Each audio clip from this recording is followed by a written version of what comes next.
everyone, and welcome back to the Bayer Healthy Community Kitchen for another episode of Cooking with Carmen. For those who don't know me, my name is Claire Conroy. I'm a registered dietitian here at Operation Food Search, and I'm going to be hosting for Carmen today. Today's show is all about tips and tricks for grocery shopping. I hope that at the end of today's show, you leave with something that you can take to the store to either make some budget-friendly choices or some healthier choices at the store. At the end of the show, we'll also be making a delicious recipe for a stovetop macaroni and cheese. So I hope you'll stay tuned to watch that. If you're just now tuning in, give us a like and let's get started. So grocery shopping. It's one of the most essential things we do almost every single week, and especially now more than ever in a global pandemic. So we want to feed our bodies, we want to feed our families healthy, nutritious meals, but sometimes that grocery bill can add up and become a little overwhelming.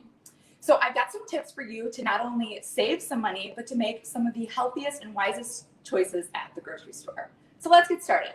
So tip number one, make a list. One of my favorite and easiest tips is to make a grocery list. Take 5 to 10 minutes to sit down before you go to the store and write down some of those essential pantry and hygiene essentials that you need to take to the store. Having a list with you can actually help prevent impulse shopping and can actually save you from having to go back to the store to get something you need. One of my favorite things to have is have a grocery list designated in your kitchen. Mine, sticks to the fridge, or you can have one on your kitchen counter to just write down anything when you run out of it, such as milk or toilet paper or whole grain bread. So making sure that you have a grocery list to have in your kitchen that you can bring with you is a great tip. Number two, take inventory of what you already have. This is one of my favorite tips, and I think something that we're all a little guilty of. So taking inventory of what you have in your pantry, in your freezer, and in your actual fridge itself can actually help you save money in the long run. It also prevents food waste because we're using up what we already have before we buy more food. I know we're all guilty of going to the store and being like, do I have brown rice in my pantry? Or do I have carrots? You buy another bag or another box, and then you're left with 2 of those things. So making sure that you're creating meals around what you already have is going to help you save money, and it gets you a little creative.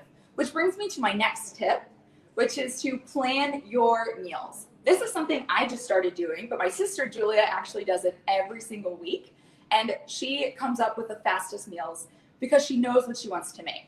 Whether it's just planning your dinners or maybe it's your lunches, it helps you save money and it prevents you from ordering takeout on impulse if you can't decide what to make on, let's say, a Wednesday evening. So like I said, using what you have in inventory already, what's in your pantry and your fridge and your freezer, decide meals that can be made around those foods, and then going to the grocery store just for supplementary ingredients for those meals or those hygiene essentials as well. It's typically cheaper as well to buy food in bulk. For example, buying a bag of onions compared to just one individual onion is going to be cheaper in the long run. With that, it's a really great idea to make sure that you're using maybe 3 onions in different meals throughout that week. And that applies to a lot of fruits, vegetables, and even grain products. So now that you have your meals planned and you've got your grocery list in hand, this is 2 tips I have for when you're at the grocery store. So tip number 4 is shopping the perimeter. If you've heard of this tip before, it's actually one of the best. So many grocery stores, with a few exceptions of some stores, are actually designed so that the outer perimeter of the store contains the whole foods, the most fresh and the least processed foods, like your meat, your fish, eggs, dairy, and your fresh fruits and vegetables, as well as dried fruits and nuts. Shopping the perimeter first is going to make sure that you're buying the freshest foods for your family and you're also buying the least processed. Those inner aisles are when things get a little tricky and can be a little overwhelming, especially if you have a lot of kids. When they enter into the inner aisles, they might see lots of bright colors or fun foods, especially those that are more highly processed. So avoiding those aisles or only entering in for breads, canned goods, oats, fresh or frozen and canned fruits and vegetables. You're going to make sure, in sticking to your list, you're going to make sure that you are choosing the healthiest foods. Now, if you are entering those inner aisles for any snack foods, what I recommend is choosing whole grain snacks like a whole grain popcorn or even a whole grain tortilla chip. If you're choosing bread, making sure that first ingredient on the ingredient label says whole wheat flour or whole grain oats. And then also, if you're making sure you're buying canned foods, you want to choose like a low sodium or no sodium added beans and vegetables. And then if you're choosing cereals and granola bars, this is where it gets tricky because a lot of granola bars are really just glorified candy bars. So if you're choosing cereals and granola bars, making sure that you're choosing one with more protein and fiber than added sugars. Yes, honey, molasses, and brown rice syrup may sound like fancy sugars, but really they are just added sugars in the long run, similar to cane sugar. So we want to make sure we're getting more whole grains, more protein and fiber in our granola and our cereals than sugar. My last tip is to never shop hungry. I'm guilty of this, and I think a lot of you are as well. So if you ever go to the grocery store hungry, it's not a good idea. Definitely not for your wallet and not for your health goals. So what I recommend is aim to consume a light meal with 2 out of the 5 food groups, and that's going to prevent you from impulse shopping or buying those sweet, highly processed foods on the shelves. Even the strongest willpowers are usually defeated by hungry stomachs, especially when we're right by the checkout line and they've got all that fancy, the sugary sodas and the sweet candy bars. So making sure that you have a light meal or snack in your system is going to make sure you stick to your list and to your budget and health goals. So now I'm going to be showing you one of my favorite recipes. This is for a stovetop macaroni and cheese. Making meals at home and from scratch is typically healthier than buying them that are frozen or pre-made or even boxed, like boxed macaroni and cheese. So for our macaroni and cheese, what we have is we have a 1 16-ounce box of macaroni or a shortcut pasta. I'm using a rotini here, and we're making sure it's whole grain. 3 to 4 cups of broccoli. So what I've done is I've just kind of cut the broccoli into small florets. 3 tablespoons of unsalted butter or a vegetable oil will work. 3 tablespoons of all-purpose flour. 3 cups of a plain low-fat milk. If you're vegan or you choose not to drink milk, you can also use an unsweetened plant milk as well. You'll need a teaspoon of salt, a half a teaspoon of black pepper, a fourth of a teaspoon of crushed red pepper. We don't want it to be too spicy, and that is optional as well. 3 cups of grated cheese, of cheddar cheese, and then also a cup of grated Parmesan cheese. You could leave out the Parmesan cheese as well, but I like adding it because it kind of adds a different sharpness to the macaroni. So we're going to get started. So for our pasta, what I've done is I've cooked my pasta to about a minute less than the recommended time on the back of the box. And this is going to ensure that our pasta is cooked to something called al dente. If you've ever heard that term before, it's an Italian term which just means to the tooth, or meaning that it still has a little bit of bite in it. The pasta's still going to cook in our cheese sauce that we're going to make, so we want to make sure it's not mushy. In that last minute of cooking my pasta, I actually added in my 3 cups of broccoli florets. And what that did is it blanched or cooked my broccoli really fast in hot water.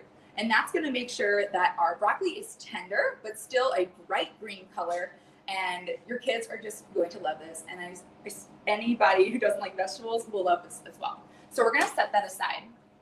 To make our sauce, we're going to make a roux. A roux is a term used for almost like a thickener for a lot of sauces. Once you know how to make a roux, you can make a lot of different recipes. So I'm throwing in our 3 tablespoons of unsalted butter, and I'm just going to get that melted. And we have our flour. So for a roux, it's just butter and flour, and we're using an all-purpose flour. And so once our butter is melted, I'm going to sprinkle in our flour. And once this melts, I'm going to actually switch to a whisk. And this is pretty important because you want to make sure you're whisking in your flour as you're adding it to help prevent lumps. So we're going to sprinkle in our flour, and we're going to whisk this up. And I'm going to show you what it looks like. So it's going to be like a blonde color, and we're just going to cook this for like 20 to 30 seconds. And once that flour has been absorbed by the butter has been absorbed by all the flour, we're going to slowly add in our milk. So I'm starting slowly in the beginning. One, because it will splatter just a little bit, but to also make sure that we're preventing any lumps in the beginning of our sauce. So I'm adding this in and I'm whisking as I go. And once I have about a cup in there, I'm actually just going to whisk really, really, really well to make sure that I'm breaking up any lumps. Great. So it's mostly lump-free. We're going to slowly pour in the rest. And you're going to see that as this sauce comes to a simmer, it's going to actually thicken up. And this is a great start for making like sausage gravy if you're making your own homemade biscuits and gravy at home. Or even you could swap your milk for a vegetable stock or a beef stock and you're making a homemade gravy for a Thanksgiving meal, which is coming up sooner than we know it. So I'm going to add in the rest of my milk now that it's mostly combined. And while that comes up to a little bit of a simmer, we're going to talk about our cheese. So what I have here is I've grated up about 3 cups of a cheddar cheese and also about a half a cup of Parmesan cheese. And I'm going to grate the rest of the Parmesan cheese to add in. So what I like doing is buying a block of cheese at the store.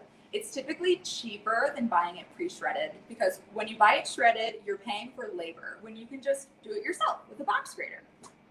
And also a lot of those cheeses are coated in like a cornstarch mix, which is fine, and it doesn't affect the flavor, but sometimes it can actually maybe prevent some melting. But I really like just using a block of cheese. And this way you can customize it with whatever cheese you have in your fridge. If you have 5 or 6 small little blocks of cheese that you need to use up, just grate them all and you'll never know. So, ooh, yeah, our milk sauce is coming to a simmer. So making meals from scratch at home is a great tip that I recommend a lot of families to use. So when we make our own meals at home, we're saving money in the long run. We reduce our intake of salt and added sodium or salt, and also of excess fat, so we can control the ingredients that are going in our foods. Also, this meal is made with all natural whole foods. We're using real cheese, real broccoli, real milk, no powdered mixes in this recipe. And also it increases your intake of nutrient-dense foods like our whole grain pasta, and we got to add in broccoli to a typical macaroni and cheese. My last tip about making meals at home is that it encourages like bonding with your family, and also kids that grow up in households where meals are made from scratch, where they have family dinners, are more likely to take those habits into adulthood, and they they learn how to make meals at an early age. Oh yeah, so our sauce has come to a simmer, and as you can see, I can run my finger down the back of this wooden spoon, and that shows that it's thick enough. So we're going to season this with our teaspoon of salt, a half a teaspoon of black pepper, and then also our crushed red pepper, which you could leave out. Add that in, and I'm going to turn this to a lower heat setting as well now. Time for our cheese, the best part. This is where the magic happens. We're going to add in all of our good cheese.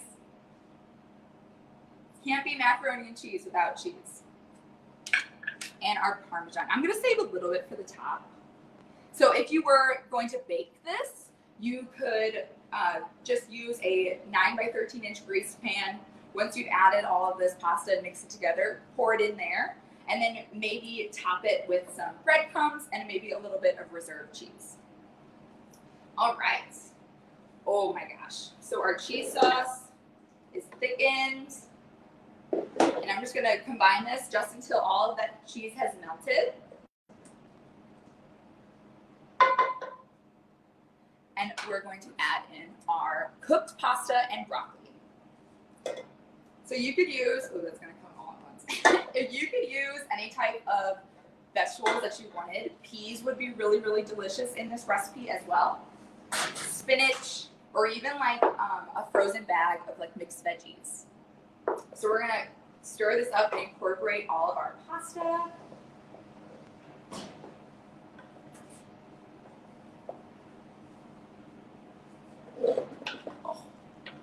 looks so good. This would be a delicious meal if you added maybe some chicken breast in there or served it alongside any type of vegetarian protein that you used. So to serve it up, it's very cheesy today.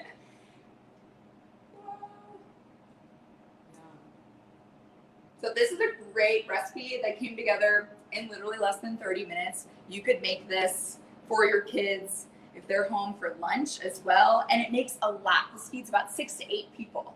So I hope you guys make this recipe. Give us a like about what you, if you'd make this before, or maybe what veggies that you would add to your macaroni and cheese. And I really thank you guys for watching today's episode of Cooking with Carmen. We'll see you back here in 2 weeks. And until then, stay healthy and we'll see you next time. Thanks.